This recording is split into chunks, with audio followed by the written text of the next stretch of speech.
Kisah inspiratif pengusaha sukses memulai bisnis dari nol. Modal uang bukan segalanya. Saat ini, banyak persepsi yang beredar di masyarakat. Jika ingin membangun bisnis yang sukses, harus memiliki modal yang besar.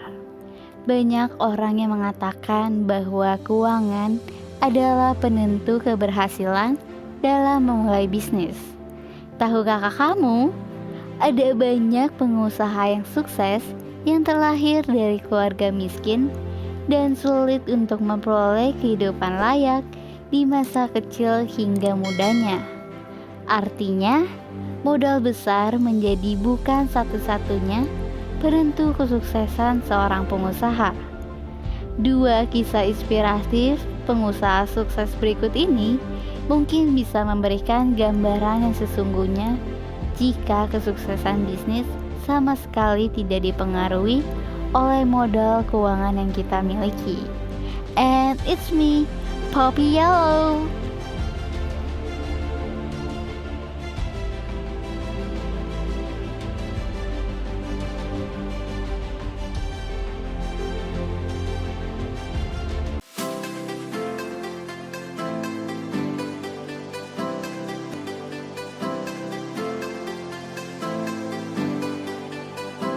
Yang pertama, Bob Sadino Kemcik. Mungkin nama mendiang Bambang Mustari Sadino bukanlah tokoh pengusaha sukses yang asing.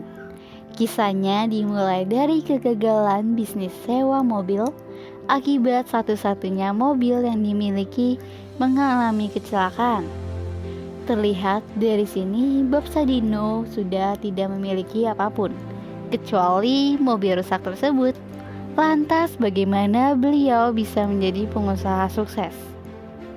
Tidak berselang lama, Bob Sadino menjadi buruh bangunan dengan upah harian agar bisa melanjutkan hidupnya. Beberapa saat kemudian, beliau melihat peluang bisnis lain, yaitu pedagang telur. Karena beliau tidak memiliki modal untuk menjalankan usahanya, Bob Sadino meminjam uang ke tetangga untuk mendirikan peternak ayam.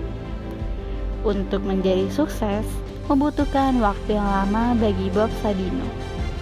Berkat keuletannya dalam memasarkan telur secara door to the door, akhirnya membuahkan hasil.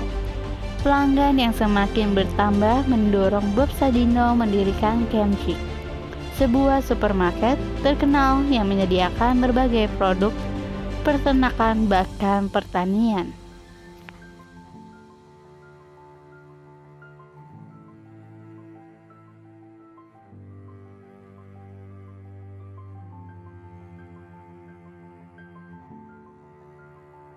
Kini sudah almarhum. Kisahnya mengharumkan mendiang Ciputra terjadi sejak usia 12 tahun. Di mana Ciputra harus tinggal bersama ibunya sejak sang ayah meninggal di penjara. Untuk bisa mencukupi kebutuhan hidupnya, setiap hari Ciputra harus mengais tanah dan mengurus ternak bersama ibunya.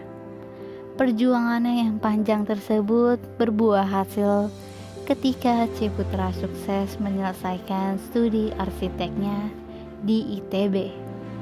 Masih dalam kondisi yang sama, yakni Ciputra bukanlah seorang yang memiliki banyak uang. Bersama dua temannya, Ciputra mendirikan bisnis konsultasi arsitektur, CV Daya Cipta, dengan kondisi seadanya. Di awal perintisan usahanya, Ciputra harus melakukan penawaran dari rumah ke rumah. Sayangnya, sangat sulit bagi Ciputra untuk mendapatkan orderan. Keadaan ini terus berlanjut hingga dirinya beristri dan memiliki anak.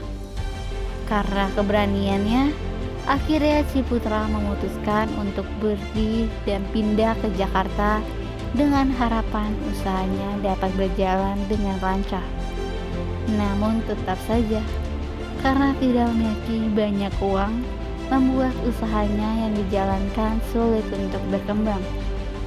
Ciputra terus melakukan berbagai upaya untuk mempertahankan CV Daya Cipta.